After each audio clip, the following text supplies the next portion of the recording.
Chapter 81-81. Drained.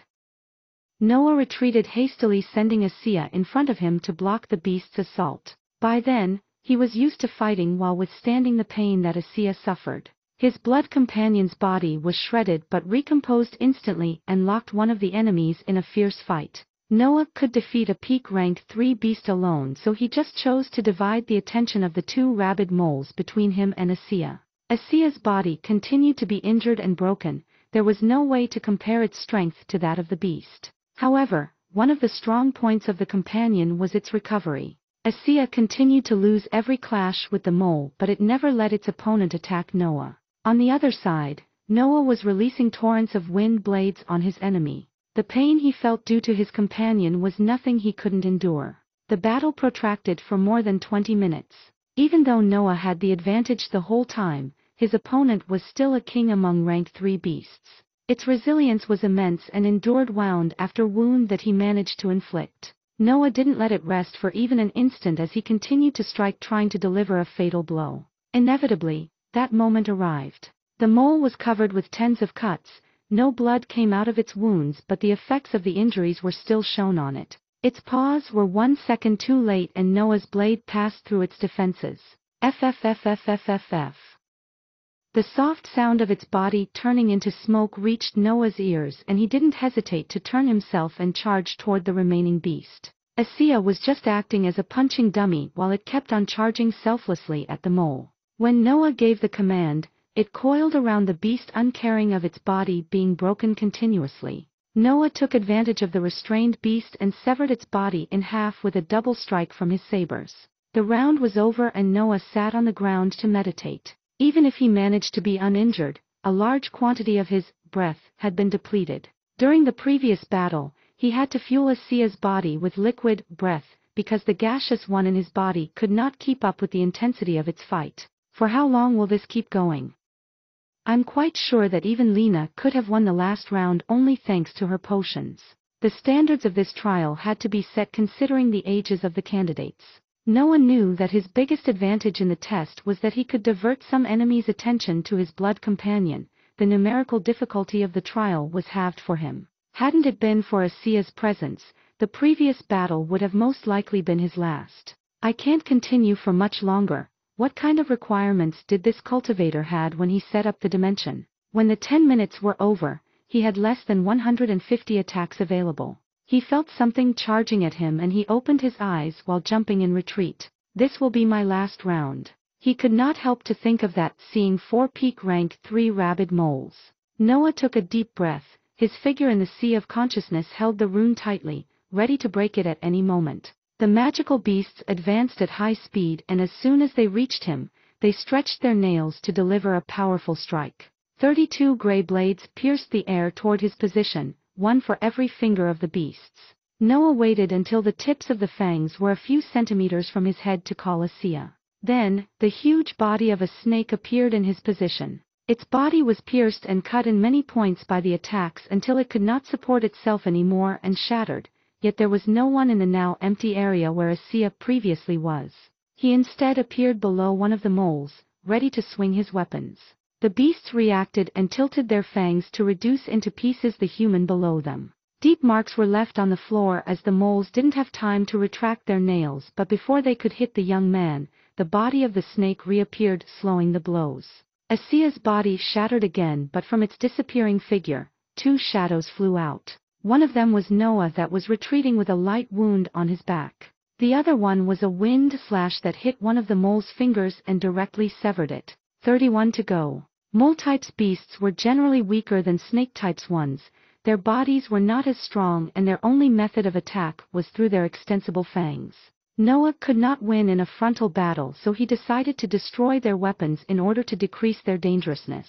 However, to achieve that feat he had to continuously sacrifice Asiya's body fueled with liquid breath, and he still could not avoid getting stricken from time to time. Noah smiled unconsciously. A cold aura radiated from him as his concentration reached its peak. One mistake and I lose. If I run out of breath, I lose. This is how a real battle should be. Almost an hour passed. In the underground room, one young man and 4 moles were staring at each other. The 4 moles had all their fingers chopped off from their paws, and they assumed a 4-legged stance to charge at the human in front of them. On the other side, Noah was breathing heavily, his complexion was paler than it had ever been, and countless wounds were on his body, dripping blood on the ground. Inside his sea of consciousness, Asia's figure was cracked and in need of recovery. That day its body has been destroyed so many times that the damages had extended to Noah's mental sphere. The beasts didn't have their fangs anymore, so they chose to assault him with their bare bodies. Their charge began, and they opened their mouths ready to bite the small human. Noah was still smiling and looked at the incoming beasts with a calm gaze. As the moles jumped on him, his sabers moved and released the last 8 attacks that his dantian was capable of providing. The 4 were hit by 2 strikes each while still mid-air, and their bodies were cut from head to toe by Noah's final blows. What hit Noah was just the smoke of the dissolving beasts. He fell on his knees completely drained of every bit of energy. He didn't see that the halo generated by the runes was becoming more intense. Chapter 82-82. Bad luck. Noah gasped for air. His acupoints were already refilling the breath in his body, but his dantian was completely empty. He had expended every drop of breath he had in it. That is the best I can do. I even injured Asia to pass the round. He turned to look at the runes and saw that the halo was becoming more intense. Don't tell me that there is more. What is it going to be now? 6 peak rank 3. 1 rank 4. The scenes from the Twilboya cliff reappeared in his mind, and he trembled a bit remembering the newly advanced rank 4 snake. I can't win against that thing even if there were 3 of me fighting it. He sat in the cross-legged position to refill his dantian. He didn't want to go back to the first stage totally exhausted. I'll just see what comes out and then break the rune in my sphere. The vitality of his body was already healing his wounds as the acupoints rotated. In the 10 minutes break he could at least stabilize his most serious injuries. However, 10 minutes passed and nothing happened. The light continued to illuminate the room without creating any other magical beast. 30 minutes passed and there were still no changes in the halo. Noah didn't bother to think much about it and welcomed the extra time given to him to recover as he continued to cultivate. Healing Asia would take too much time, so he focused on accumulating liquid breath. When 1 hour had passed, the halo dispersed and a peculiar figure was shown to Noah. He had a loose orange robe with golden thunders sewed on it. He was levitating in a cross-legged position with his eyes closed, and he had a long combed white beard. The thing that attracted Noah's attention the most though was his incredibly large pointy hat. It seemed one of those hats that warlocks or witches wore in the games of his previous world, but that one was almost 3 meters of diameter and was made of some metallic material. Noah was so surprised that he stopped meditating and just stared at the elderly man in the air. Then the man opened his eyes and looked around him in a confused manner. The runes at his side exploded and released a powder that flowed into his body. As the powder was absorbed, his eyes regained clarity and he began to nod. I understand. Only then his gaze went on Noah that was still looking at him, and after nodding a few more times he spoke. You are of the darkness element, am I right? Noah's eyes widened and he gulped sonorously while nodding. The elderly cultivator saw his answer and shook his head. What a pity, what a pity. Noah wanted to understand more and struggled to stand up to perform a respectful bow before speaking. Senior WH-. The man didn't let him finish the phrase and waved his hand, sending orange powder in Noah's direction. The powder was too fast and entered his body under Noah's incredulous gaze. He began to retreat instinctively, but an orange halo was already surrounding him. Noah started to panic, but then he noticed that his dantian was being refilled on its own. The wounds on his body healed in an instant, and even the mental energy in his sea of consciousness was restored to its maximum capacity. Asia's cracked figure recomposed completely and was filled by so much energy that the blood companion came out from Noah's body autonomously and hissed at the ceiling. That is indeed a good spell. Never would I have expected that spells regarding puppets would have reached such a level in the future. Noah was still examining his body that had returned to his peak form. When the man spoke, Noah's gaze moved to him, only reverence was shown by his eyes. Thank you very much, Senior, Noah said, repeating his bow. The elderly man placed his feet to the ground and stretched one of his arms, assuming an imposing posture. The world knows me as Eccentric Thunder. I've accumulated wealth for hundreds of years and set this inheritance ground to find an heir worthy to be called my disciple. He stared at Noah, a bit of disappointment was exuded from his eyes. I am already dead, but my will resides in the runes of my dimension. Young one, you are indeed worthy of being my disciple. Sadly it appears that the luck both of us is bad. Eccentric Thunder sighed before continuing his speech. There are 2 conditions to become my heir. The first one is to have the necessary strength, and you clearly fulfilled that, or I won't be here. The second one is for him or her to be of the thunder element. Noah felt dejected. He had fought so hard only to be punished by his bad luck. Eccentric Thunder continued, seeing his expression. I am but a will, I need to obey the rules set by my true self when he created the dimension. Since you passed the test, you have the right to obtain my most valuable asset of the darkness element. Rejoice, it's a top-tier spell that will accompany you through all your cultivation journey. Noah's eyes lit up hearing his words, and a bit of eagerness invaded him. I'm really sorry, young one. The rules that I set up clearly state that anyone that doesn't fulfill the 2 conditions has the right to receive only 1 reward.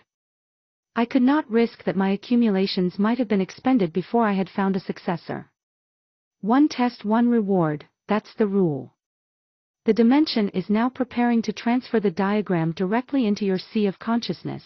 You will be sent out soon. Noah fell deep in thought. 1 spell doesn't help me that much to escape. There are still the elite guards waiting on the entrance to the first stage, and I can't possibly defeat them. He bowed again. Senior, is there another exit from the separate dimension to the outer world? Eccentric Thunder snorted and sent another ray of orange powder toward Noah. Humph, who do you think I am? Here, this is the complete map of the inheritance ground. Take it as an apology for the single reward.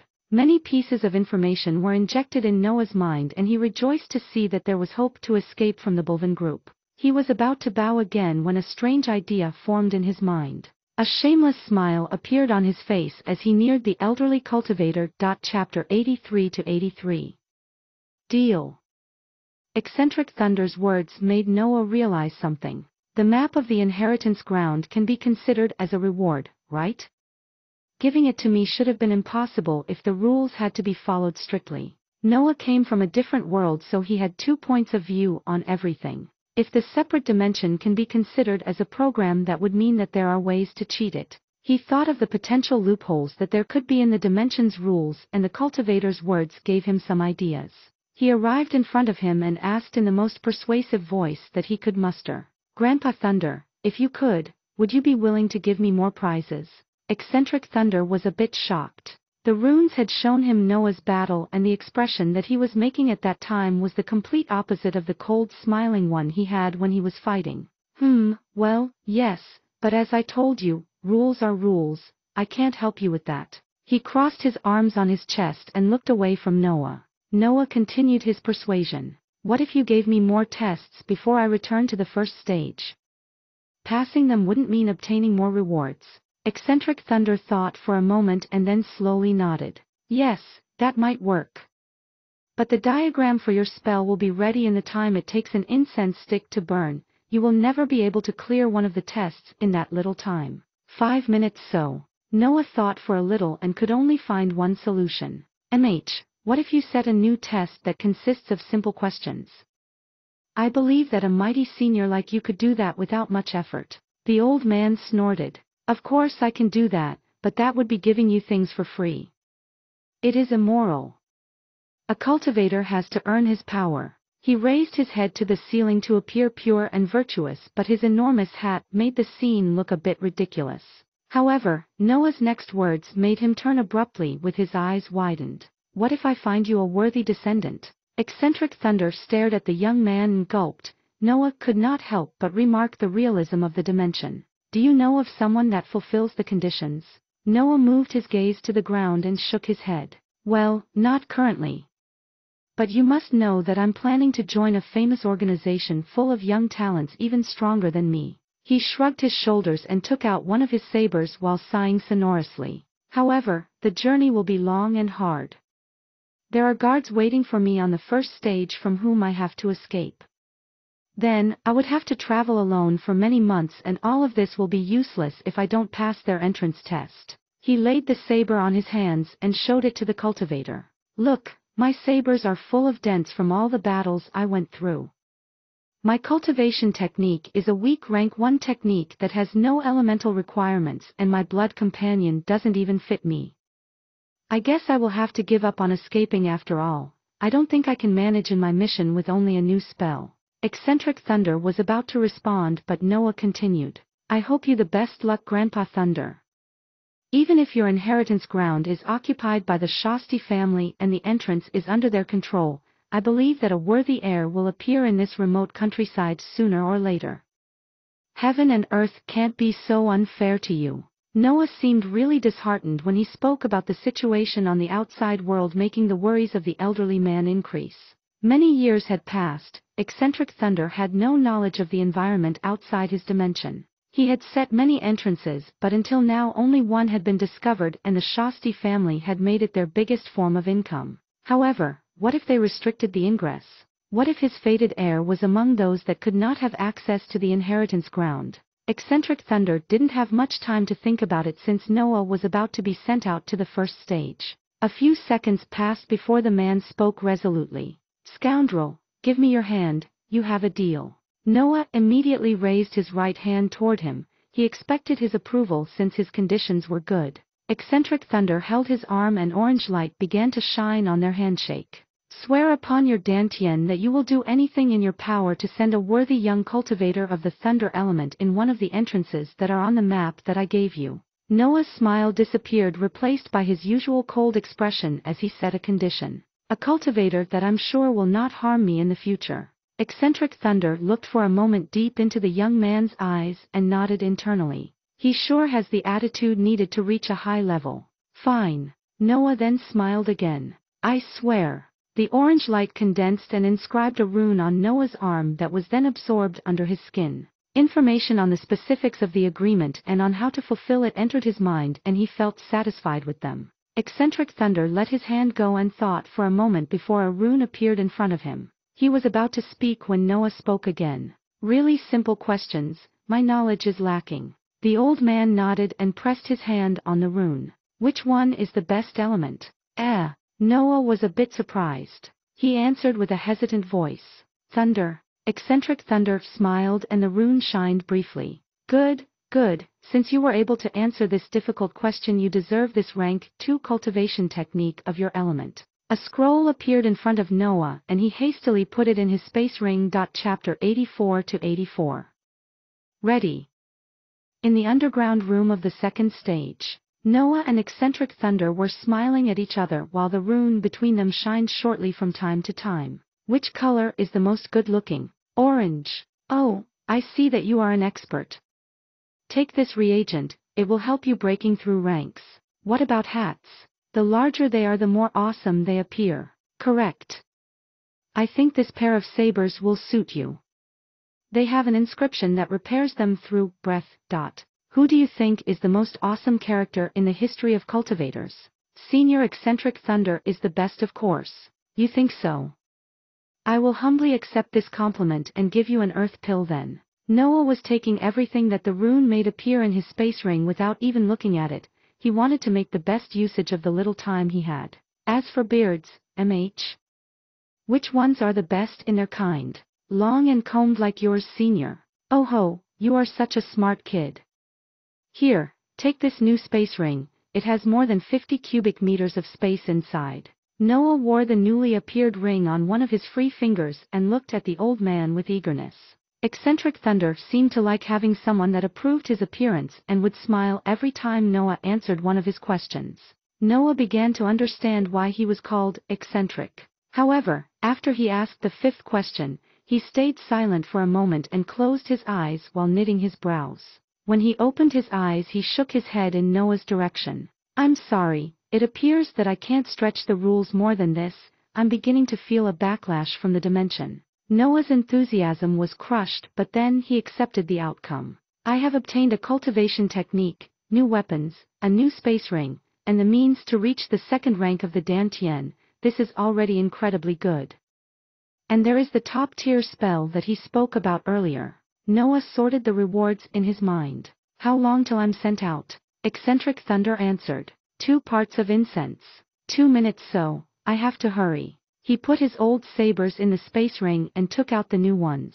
They were silver with some green symbols inscribed on them. Noah swung them a couple of times and then nodded in satisfaction. He donned again the red upper armor and tied the sheaths of his new weapons on his back. The sabers were held tightly in his hands while in his mind he reviewed the path that he had to take to escape. He was ready to abandon the Balvan family. Eccentric Thunder smiled a bit, seeing again the cold expression of the young man. When the diagram will be inscribed in your sea of consciousness, it will hurt a bit. However, all the specifics about the spell will be passed too, so you won't have to train in its activation. Noah looked at the elderly man and made a bow in gratitude. I promise I will bring you a good disciple. Eccentric Thunder snorted but smiled happily. Of course you will, a deal with me can't be broken that easily. They smiled, looking at each other. Noah then felt the pressure of the teleportation and disappeared from the second stage. Eccentric Thunder shook his head while mumbling softly. Kids these days have become too cunning. A few hours before, on the first stage, soldiers from the Balvan family appeared one by one and began to discuss the contents of the trial. They were exhausted and rested on the ground, making bets on who would be able to last more in the test. Neil and Fabian arrived almost at the same time, creating silence between the guards. Their complexion was a bit pale, but they were uninjured. The soldiers understood that they had retreated before the situation became too difficult. Time passed and in the second stage remained only Trevor, Lena, and Noah. Then, Trevor appeared. He had a large wound on his chest and his armor was broken, but his arms were tightly holding a spear with some inscriptions on it. He was smiling since he managed to obtain some rewards, but his expression froze when he saw who was missing. I killed one of the 2 peak rank 3 magical beasts, but I had to suffer a severe injury to do that. I understand that Lady Lena can do better than me, but how is it possible that Noah is still not here? He sat on the ground to thread his body, but his gaze would often fall on the ingress of the stage. Another person arrived, and when the light of the teleportation disappeared, Lena's almost naked figure was shown to the group. Trevor hastily stood up and jumped toward her, tearing off some of his clothes in order to cover the descendant. She didn't care much and just sat on the ground swallowing pills and potions to heal the harsh damages on her body. When her injuries stabilized, she smiled toward Trevor and showed him a small scroll. I did it, I obtained a spell. Sadly, I couldn't clear the successive round, but this should be enough. Once I've recovered, we can move. Trevor's expression became complex and lowered his head to speak in a soft voice. My lady, about that, Noah is still inside the test. Lena's eyes widened and her gaze ran through the group, but she couldn't find her bastard cousin. She looked again at Trevor. How is that possible? The next round had 4 peak rank 3 beasts while he doesn't even have a spell. I bet that he is running around against the single peak rank 3 waiting for us to think that he died down there. If he thinks that I'll let him go that easily, he is wrong. Trevor nodded at her theory but was a bit doubtful inside his mind. He can definitely kill a peak rank 3 alone. Is he really stalling for time? To what point though? There is only one entrance. He sat beside Lena and calmly waited for Noah to appear. A bit more than an hour passed and the light of the teleportation flashed again. Noah appeared. He was holding 2 silver sabers in his hands. His eyes were closed and some sweat ran down his forehead. He seemed in pain. Chapter 85-85. Insubordination. Inside Noah's sea of consciousness, black roots tangled themselves on the figure of the first Kezia rune. A complex diagram appeared with the roots as its lines. The roots then tried to extend on the faint form of the second Kezia rune, but its image was too ethereal and they retreated after they failed on grasping it. The process sent waves of pain on Noah's mind. However, with it came also the knowledge about the spell. Its effects, the usage, the strong points, and the weak ones, everything became known by Noah in an instant. He wasn't bragging when he said that it was a top-tier spell. This was his first thought when his mind was freed from the pain and he opened his eyes. The group from the Balvan family was staring at him with wide eyes. They could not understand how he stayed in the second stage for so much time and came out unharmed. He had remained in the test for about 1 hour more than Lena, and she was supposed to be the stronger of their group. Noah released a cold aura, seeing that the attention was focused on him. He laid the sabers on his shoulders and gazed at Trevor and Lena. He was waiting for their move. Lena stood up and Trevor did the same. The others behind them didn't quite understand the reason for such tension. Lena spoke. Did you obtain a reward? Noah answered briefly. Yes. What have you got? Why should I tell you? Lena's eyes sharpened and the soldiers behind her stood up. Insubordination wasn't allowed in the slightest among the guards of a noble family. Lena continued. Because I'm your superior, you serve me. Noah looked at the fake sky. Only an orange color filled his sight. He spoke. I believe that you can't ask about the secrets of a cultivator. My master once told me that this is an unspoken rule in the cultivation world. Lena snorted. But you are not a cultivator, you are simply a bastard that had the chance to learn some tricks because his mother opened her legs to a noble. Noah smiled faintly at her remark and moved his gaze back at her. And that would make me less of a cultivator. I believe that there was only one way to judge that. Lena smiled too. What would that be? Noah's face became stern. Strength. Lena laughed and pointed her hand at him. You are so naive. Strength means nothing. So what if someone is powerful? He can always be overwhelmed by numbers. And numbers come with wealth. Hurry and give me your reward, your punishment will be a light one if you stop here. Noah shook his head. That is not happening. Lena began to lose her cool. What, do you think that back at the mansion they will let you keep it for yourself? The patriarch will personally open your sea of consciousness to retrieve what you learnt and give it to the Shasti family. She was about to speak more when Trevor stepped in front of her. He is not coming back. As a guard, Trevor too had desired to escape. He was privileged but he was still the dog of his masters. No matter how well he was treated, his position remained one of servitude so he could understand Noah's thoughts better than Lena. In her mind, soldiers could never think about rebellion or escape due to the might of her noble family. As her eyes widened in understanding, Noah jumped ahead. 20 black slashes were sent toward Trevor and Lena. Except for Lena that had mostly recovered thanks to her resources, the group was tired and wounded while Noah was at the peak of his strength. Lena created a wall of water and Trevor raised his sword to take on him some of the force of the slashes. There was no need to do so as Lena's spell absorbed that attacks completely. However, Noah had disappeared from their vision. They turned when they heard a scream from one of the soldiers in their group. Noah was freely swinging his sabers on the exhausted soldiers. They had given their utmost in the test and even if they had time to restore some of their breath, and to stabilize their body, their battle prowess didn't reach half of what they were capable of. Heads flew in the air and blood poured on the ground as the guards fell lifelessly one by one. Trevor prioritized securing the descendants and ran toward Neil and Fabian taking them where Lena was standing with her arm raised. She was trying to aim for Noah with her water bullets but he was always behind some soldier and she never had a clear shot. In the end, they could only watch as the 20 guards were killed. Lena didn't hesitate. As the last guard fell on the ground and Noah's figure appeared in the open, she shot 5 bullets directly at him. Noah swung his blades and 10 slashes shot out to meet the spell.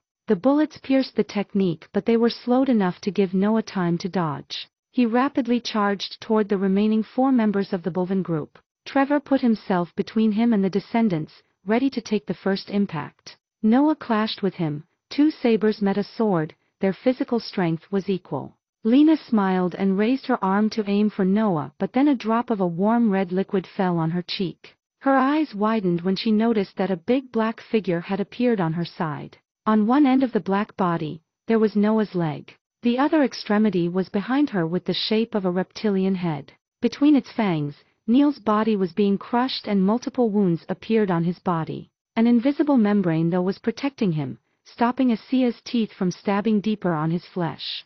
Lena yelled and turned to attack the snake. Trevor's attention was diverted on the beast but when he tried to look at it, its body had already disappeared. He felt a sharp pain in his low waist and noticed that the snake's mouth had already bitten him there. How dash! He could not finish the phrase as Noah tilted his sabers and thrust them into his chest. Chapter 86-86.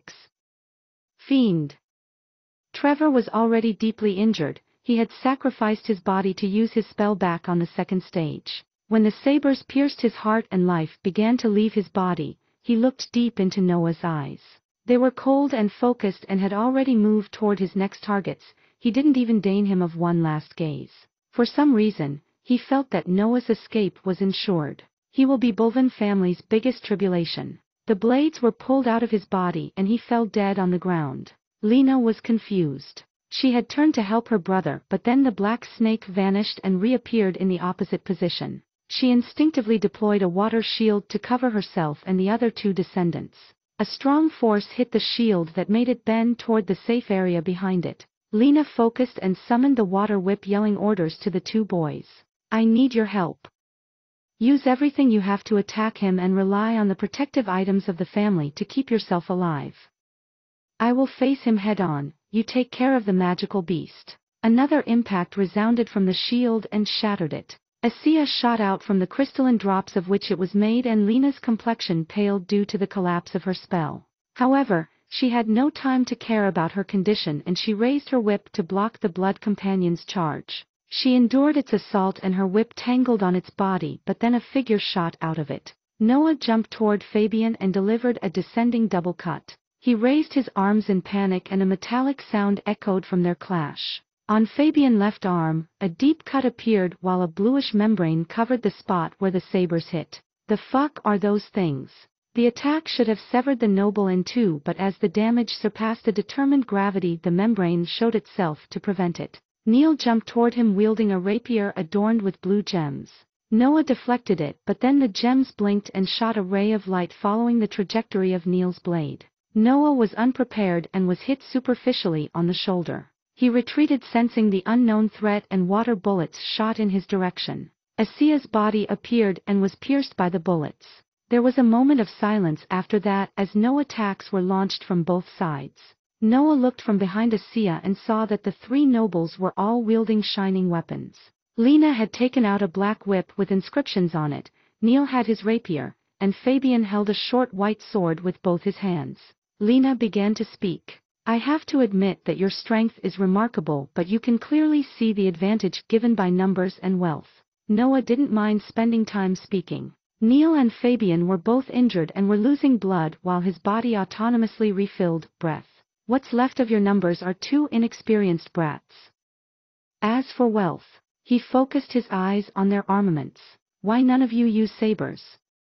I really wanted a new set of them. He shook his head to mock them. Lena saw that he had closed his eyes and hastily took out a pill from her space ring. She was about to eat it when a few black slashes came in her direction, forcing her to throw the pill away in order to block the attacks. Noah had charged ahead again, sending Asia on Lena to keep her busy while he tried to break the defenses of the other two nobles. Neil was easy to handle, he simply had to avoid that the rapier pointed at him. With his battle experience, dealing with such a weapon which was also poorly handled was easy. The ability of Fabian's sword though was a bit more annoying. It covered its wielder with a white circular shield that absorbed most of the force behind Noah's blows. Even when Noah managed to pierce the shield, the bluish protective layer would appear, negating any damage. Meanwhile, Lena was destroying Asia's body time after time. Every time her whip hit, the inscriptions would light up to amplify the power of the impact. Asia was thrashed around, sending waves of pain on Noah's sea of consciousness. It was not Lena's opponent. Seeing that Noah could not succeed in hurting them seriously in the short term, the two nobles began to lose their fear of his blades and focused only on attacking. This is getting troublesome. He was 1 against 3, so his breath consumption was higher. He didn't want to prolong the battle for more than it was necessary. I guess I had to try it at some point. Inside his mental sphere, the diagram on his first Kezier rune illuminated and the level of the sea began to decrease at high speed. Noah sent a black slash in Neil's direction. The descendant was used by then on relying on the protection of the membrane, so he didn't even try to block the attack. Lena had sharper senses and felt a sense of danger from the slash. She was about to yell something when Asia jumped on her again. The blow hit Neil's abdomen and clashed with the invisible layer of defense. However, black smoke sprouted from it which corroded the membrane, creating an opening for the strike. Noah's attack cut unobstructed Neil's body in two. A noble from a medium-sized noble family died. Neil! Lena screamed in sorrow seeing her brother's death and turned to look in anger in Noah's direction. What she saw though made her tremble in fear. Noah's body was being covered in black flickering smoke. It hovered right over his skin, forming a sort of quivering armor. The black smoke protruded on his sabers and only his icy blue eyes remained visible of his face. What dash? Even her thoughts stopped seeing the fiendish figure. Then, the man said something in a low rugged voice. Demonic Form, Chapter 87-87. Escape. Demonic Form, rank based on the mental level of the user, darkness element. Creates an armor of corrosive smoke that enhances the body of the user. The black smoke can envelop the attacks of the user to destroy any defense on his path. The smoke is extremely deadly, and since it covers the user, it will also weaken any threat coming near him. That was the knowledge that came with the spell along with the specifics on its activation. The spell was extremely ductile. It could be used separately on any part of the body or in its full form, creating the fiendish figure that Lena was so stupefied of. The information made Noah think that it could be possible to extend it even to his blood companion, but he still hadn't had time to experiment on that. The only drawback was that the consumption of mental energy was enormous. But that it's justified by its power, Noah thought, examining the data that he obtained with the spell. Lena was petrified. Every sense she had was madly sending warning messages to her mind. She was about to take a step back when a Sia wrapped itself around her. You stay there, I'll take care of my brother first. The low rugged voice sounded again as Noah moved toward Fabian. With every step he took, smoke would be released on the ground, making the runes that composed it waver as if they were trying to resist the corrosion. When he was in front of the nobleman, he simply slashed with one of his sabers. The white shield appeared but was destroyed by the sheer strength of the blow. Then the blade hit the bluish membrane, which fluctuated repeatedly and cracked in the point where the collision happened. However, it held on and blocked Noah's strike. Oh, I see that Daddy really cares about you. Noah didn't bother too much and let go of the saber while his now free hand shot out to grab Fabian's throat. He raised his body in the air while the smoke thoroughly wrapped around the noble. Inhumane screams resounded from the coffin of smoke until only silence reigned in the area. Noah retracted his hand and picked up his saber. The smoke dispersed, showing only emptiness in its spot. Of Fabian's body, there was no trace. Lena stared horrified at the events unfolding and came back to reality only when Noah turned to her. Her aspect became even paler and some blood came out of her nose. Boom! An explosion occurred and Asia's body was shattered completely. Even its figure in Noah's mental sphere cracked slightly due to the blast. Lena came out from the dust that rose and began to run madly toward the direction of the entrance of the inheritance ground. Her right arm was in pieces and only some flesh remained attached to the shoulder. However, she didn't seem to care. There was only one thought in her mind. I have to reach the guards on the outside. Remarkable, you made your whip explode in order to escape.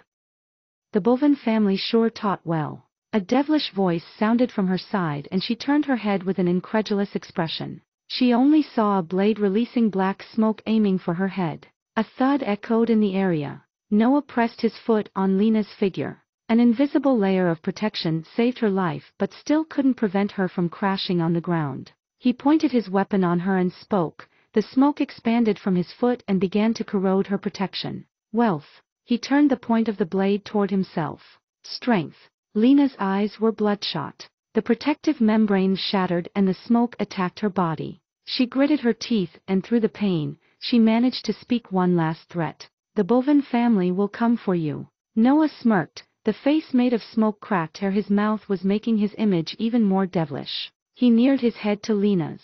No, I will come for them. And then the smoke devoured her figure. Of the group from the Balvan family, only Noah remained alive. Noah dispersed his demonic form. He was pale and sweat flowed from his every pore. The spell had consumed more than half his mental energy in that short time. I need to work hard on the second Kezir rune from now on. He absorbed the remains of Lena's body in his space ring and then he went back to the ingress of the second stage to put all the other bodies in the ring. The total space of his space rings was more than 80 cubic meters by then. After he was sure that he retrieved everything and nothing was left on the ground, he checked the map of the separate dimension. He found the farthest exit from the one of the Shasti family and ran in its direction. The green plains seemed endless and could make anyone feel disoriented. Noah moved at full speed for one entire day without stopping for even a moment. His acupoints continuously absorbed breath, so he never had to slow down his pace. He reached the spots signed on the map in his head, but there was nothing different in the environment. He carefully inspected the ground and found that there was a rune between the grass. Noah didn't hesitate and touched it. An orange halo was formed and the pressure of the teleportation attacked his mind.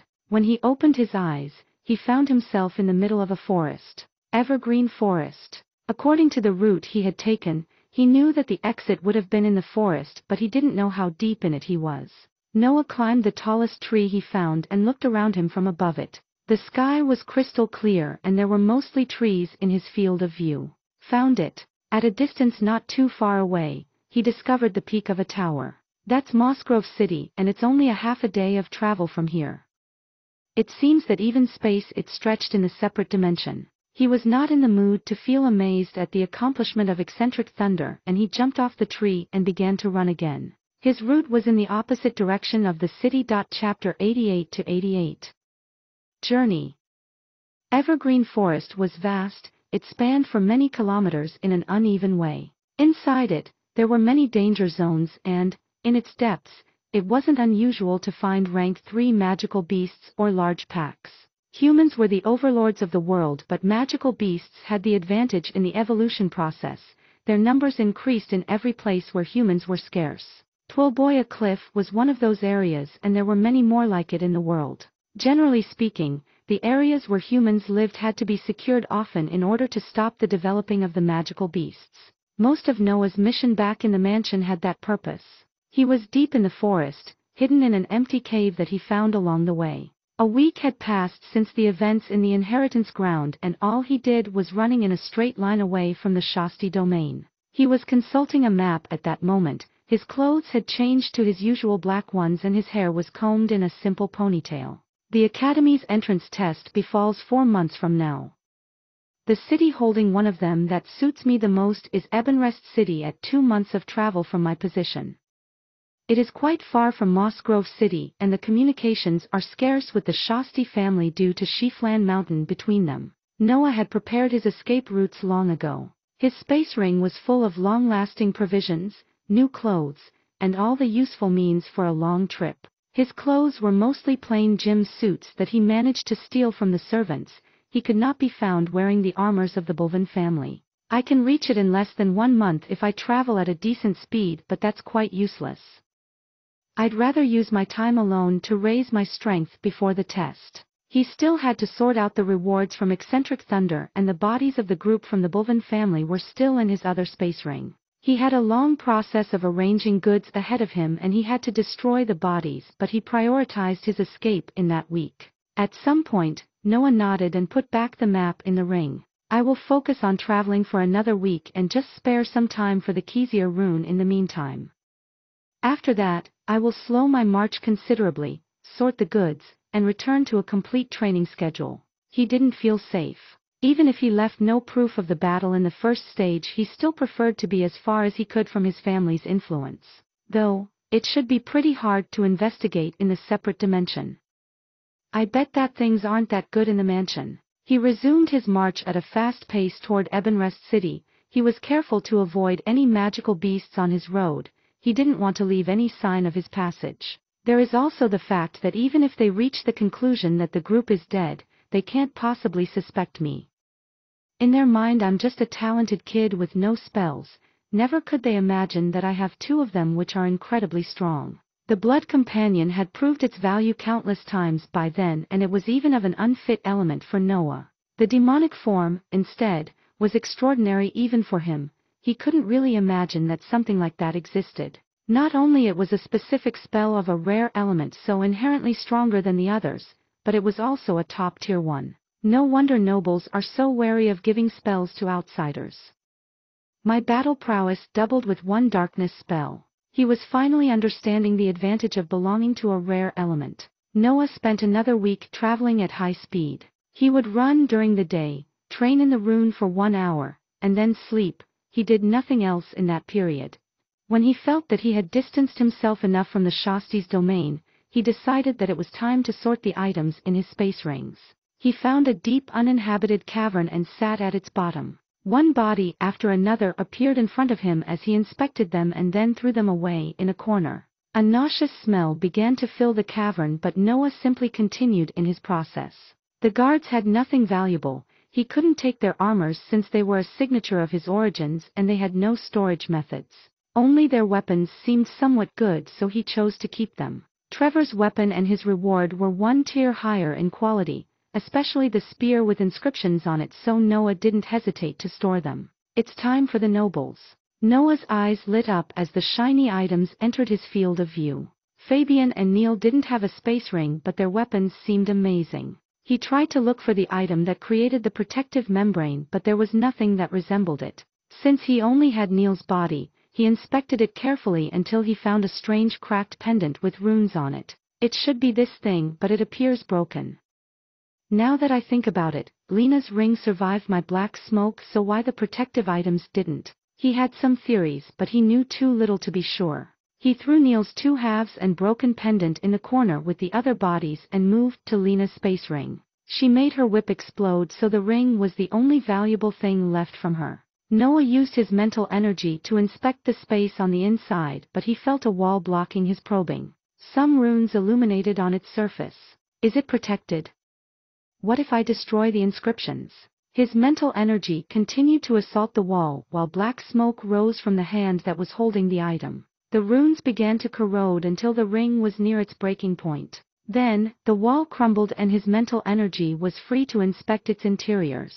Dozens of bottles and pills were inside with a small scroll and some change of clothes. Chapter 89-89. Loot. Noah decided to transfer everything except the clothes in his space ring, and then he threw Lena's cracked ring between the corpses.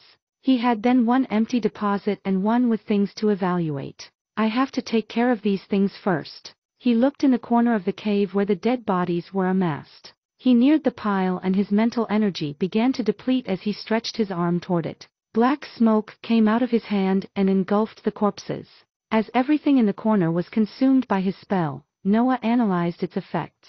The corrosion is indeed stronger if the distance between me and the smoke is small. Asiya. His blood companion came out from his other hand and Noah concentrated. Even more mental energy was expended as the body of the snake was being covered by the black smoke. Initially, it seemed that Asiya's body was becoming stronger, but then it rejected the empowerment and started to corrode. Noah stopped the spell and retracted his blood companion while shaking his head. Asiya can't endure the demonic form. It should be because its core it's from a magical beast of the earth element. He was eager to change his companion, and that's why Asiya's figure in his sea of consciousness remained slightly cracked. He wasn't prioritizing fixing it since it was still somewhat usable. The black smoke made everything in the corner vanish, and Noah decided to find another hideout to sort the rest of the items. That cavern had become too smelly. About 30 minutes later, he was sitting on a large branch of one of the trees. As he went deeper in the forest, the trees had become larger. He found trunks longer than 200 meters along the way. Everything is bigger in this world. Harnessing breath gives every living being a limitless potential apparently. Such a miraculous power. I wonder how things really were in my previous world. Maybe that breath there was so thin that it couldn't be noticed. From time to time he would still compare the development of humans in his 2 different lives. Sure, his previous world created deadly weapons on a daily basis, but could it have resisted the endless incursions of magical beasts? Personal power, it's always superior to the collective one of societies or governments. The king of the valley could have single-handedly destroyed entire cities. He shook his head and focused again on the items. A small scroll appeared in his hands. Surging river, water spell, rank up to the 4th, creates a perpetual flow of water at high pressure that crushes the target. Up to rank 4. Is it the limits of the strength of the magic spell? My education really is shallow. He put the scroll back in the ring and took out the silver sabers. These weapons were new a couple of weeks before, but they had already been slightly blunted in the single battle that he had fought. Noah injected his breath on them and the green inscriptions lightened up. The dents and the corroded parts began to fix themselves, and in 5 minutes the sabers were as good as new. This is almost miraculous. I guess that eccentric thunder gave these blades to me because he knew of the disadvantages of the demonic form. He was the only one immune to the black smoke of the spell. His weapons suffered from the same corrosion that everything else it touched experienced. even if in a weaker way. It is because I don't want to damage them that they were degraded so scarcely. I wonder if there is a way to avoid it like it should be possible with the blood companion. He sheathed the sabers and took out the last item in need of inspection. The reagent and the earth pill were one-time use items and didn't need any control. Their usage was pretty straightforward. The potions and pills from Lena's inventory were all sorted in an ordinate way with their explanation. Their usage was essentially battle-oriented, consisting of raising momentarily the healing process of a determined center of power. However, the scroll that he took out was of vital importance to Noah at the moment. Dark Vortex, Rank 2 Cultivation Technique, restricted to darkness element. Cultivating at night will speed the accumulation of breath. On the scroll, there was only this explanation and the descriptions of the respiration forms. With this technique, the earth pill, and the reagent, my road to the rank 2 Dantian will be smooth. He really thought of everything. Noah smiled a little thinking about the old man with the giant hat. I wonder why did he have that much stuff unfitting for his element, such a strange character. The sun was still up but he decided to give a try to the technique. He crossed his legs and joined his hands to form a circle where his Dantian was. A drop of his liquid, breath, was consumed to ignite a vortex at the center of the circle. Breath began to gather inside the spinning spiral, coloring it in black. It seemed that the drop that he used attracted the breath of its same kind. Since the breath had not to be filtered before entering the Dantian, the accumulation process was faster and smoother. During the meditation, the vortex abruptly enlarged and rotated at a faster speed. Needless to say, even the quantity of breath embodied was higher. Noah was surprised and opened his eyes. He noticed that the sun had set and the night had come. To think that there was actually such an increase in effectiveness. Cultivating during the day feels like a waste now. He calculated in his mind for a bit and believed that if he meditated every night during the time the sky was dark, he could reach the limits of the liquid stage in less than 2 years. I've decided. I will spend my nights cultivating and my mornings between the training on second Kezier rune and my sleep. As I wake up, I will repeat some forms and then proceed toward Ebenrest City during the afternoon. He had still 4 months before the test of the academy and he wanted to increase his strength now that he had the means and the time to train. I should also search for a rank 3 darkness type beast since I'm at it. Chapter 90-90. Hunting. Days passed and Noah's journey became dull. He spent most of his time awake training while he marched only during the afternoons. He liked this kind of life though. His strength was increasing steadily and having escaped from the clutches of the family left him with a sense of freedom. The only problem remained his blood companion. Since he only traveled under the daylight his chances to encounter a rank 3 darkness beast were low. However, that didn't mean that there was a scarcity of magical beasts. Noah was standing on one of the branches of the trees around him. He was slowly eating a meal while watching the battle below him. 2 peak rank 3 beasts were fighting to the death on the ground. Probably they were deciding to which one that territory belonged to. One was a black bear-type beast of which Noah didn't know the name while the other one was a thunder wolf. The wolf used its speed and ranged attacks to continuously hurt the opponent but the vitality of the bear was immense, it endured every lightning bolt that arrived at him. The bear is probably an earth element magical beast, its defenses are awesome. If it catches the wolf once, the battle will be over. Everything happened as Noah predicted. The thunder wolf went too close to the bear that abruptly jumped toward it. Its 4 meters frame stomped the wolf, reducing its body into a pulp of flesh and blood. Wolf-type magical beasts are generally stronger in packs while the bear is a solitary being. It was stupid to fight it 1 versus 1. He shook his head and resumed its trip. More days passed but of the darkness-type magical beasts, there were no traces. The shape of a mountain became visible as he neared Ebenrest City. That's Shelfen Mountain. Maybe I've been too paranoid in speeding for 2 weeks straight. Not even a month has passed but I'm already here. He didn't want to return to the human society so soon. I guess I'll slow down a bit more.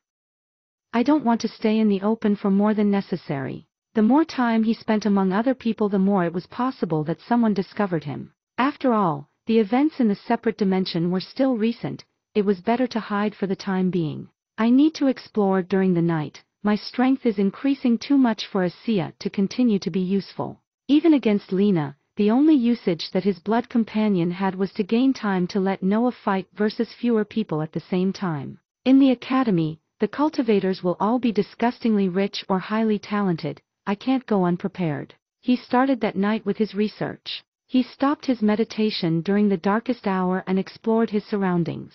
Many different magical beasts were hunting during the night. The environment of the forest was radically diverse. Owl types, snake types, spider types, the beasts of the night were all running around searching for a prey. Noah joined them, his eyes shone in the darkness, giving him a perfect vision, and he felt that his senses were sharper. It seems that since the darkness element is more abundant now, even my condition has become more focused. However, that night of exploration was unsuccessful.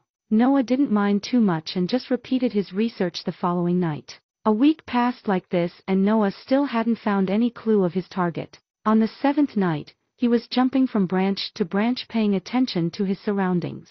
He was about to stop his hunt and find a place to rest when a figure flew at high speed near him. Noah's hand shot rapidly and grabbed the little beast. It was a bat-type magical beast. Its strength was in the middle tier of rank 1, but when Noah inspected it he felt a familiar energy coming from it. Darkness element. The bat was struggling to escape his grip, but Noah just stared at it. Then, he opened his hand and the bat immediately flew away.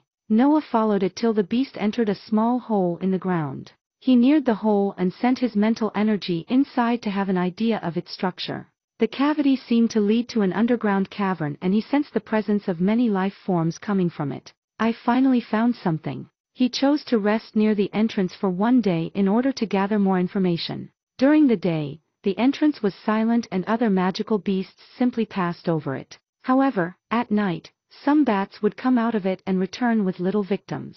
When Noah saw a rank 2 bat bringing back another rank 2 magical beast, he knew what was happening. They are gathering food for the leader. He unconsciously smiled and prepared to enter the cavern during the daylight. He speculated that these kinds of beasts rested during that time, so it was the best moment to explore the cave. The afternoon came and he directly jumped in the entrance. He fell for about 3 meters before touching the ground. In front of him, a long corridor stretched in the distance. Noah walked along it and noticed many other holes that led to the surface. The number of bats that I saw was probably just a part of the swarm. That's good, it means that there is a high chance to meet their rank 3 version. He advanced for a few hundred meters and the first living beings began to appear. They were mostly bat-type magical beasts, but there were also few spider-type and rodent-type. The ranks of the latter were quite low. It was obvious that a bat pack ruled that underground area. He then reached what seemed the central point of the cavern as a wide room expanded in front of him. The ground was empty, but on the ceiling, there were hundreds of bat-type magical beasts sleeping, hanging upside down on their lower claws. In the middle of the pack, 3 big figures were visible. They had 2 pairs of wings and one of them was slightly bigger than the other 2. Noah could not help but smile brightly. Found you. Check.